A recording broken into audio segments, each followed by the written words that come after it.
Alright, hello and welcome to yet another efolio tutorial. So, we've gone over how to embed code into your pages, into your tab pages, so that you can have things directly in there. But one thing I noticed with the concept map that I added was it goes over the edge. So what we need to do is fix that. So we know that this is too wide. We need to go back and kind of mess around with it and see what works so that it fits within the natural border of the efolio.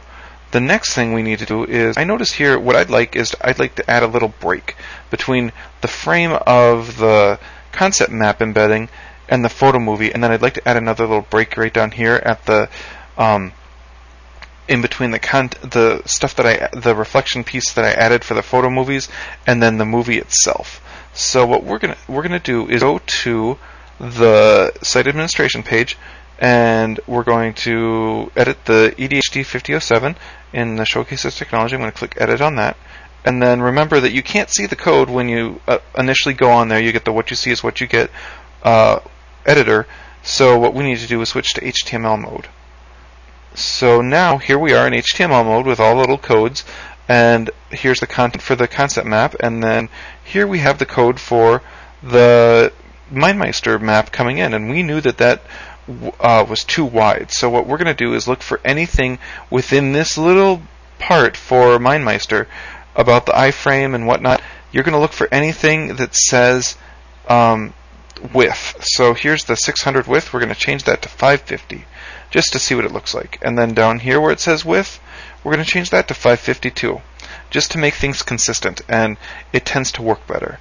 Now the next thing that we're going to do is go right here, because do you see how it goes from the iframe directly and it has just one little break into the photo movie part? Right before that, we're going to add another little break. So a little caret and a BR and a caret, and it should go back.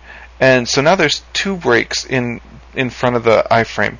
And we're going to do the same thing down at the bottoms, because here's the content, here's the stuff that I wrote for to introduce the photo movie, and then I'm going to add another break right down here. And breaks just are code for telling the website to add a line, so that there's a little bit of space, so it's not all flowing like continuously together. So now what I'm going to do is preview that, and this is a lot like the live preview. And what's happening now is we can tell, if we look over here on the edge, nothing's going over the edge, which is good. So here's the MindMeister map that I embedded, and it doesn't go over the edge, so we knew that fits good, and it adds a nice consistent spacing there for everything else.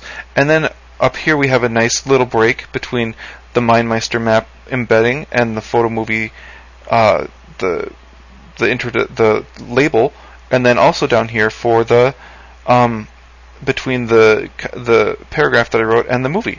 So what we do is we were only in preview, in the edit for that, or the preview mode for that particular page. We need to return back to edit mode, and it will go back to the what you see is what you get piece. So then you always need to switch back to the HTML code.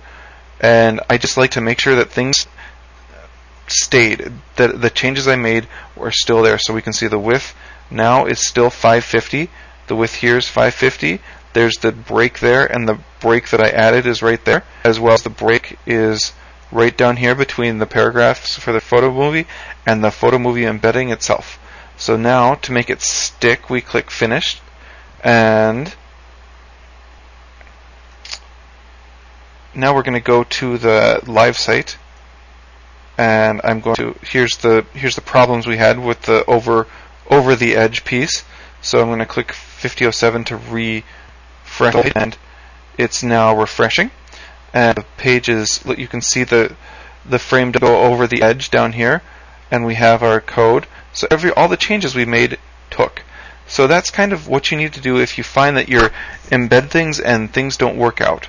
Alright, if you have any questions, feel free to email me.